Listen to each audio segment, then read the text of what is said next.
deja vu. I swear they sound the same. It's like they're on my skin. Every word they say sounds just like him.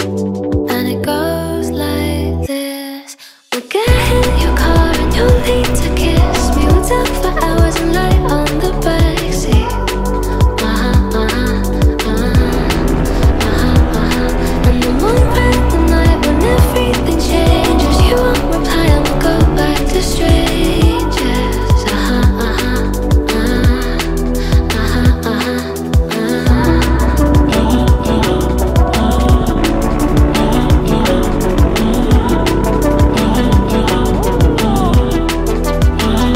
It's something that I hate, how everyone's disposable.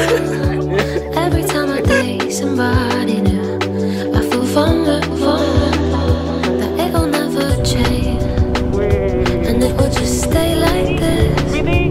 Never ending day and breaking up, and it goes like this.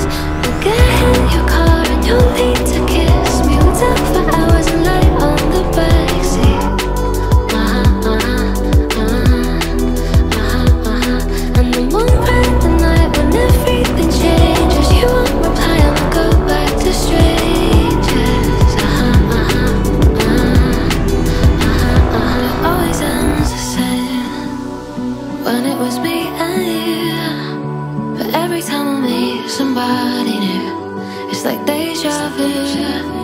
And when we spoke for months, what did you ever mean? And how can they say that this is love?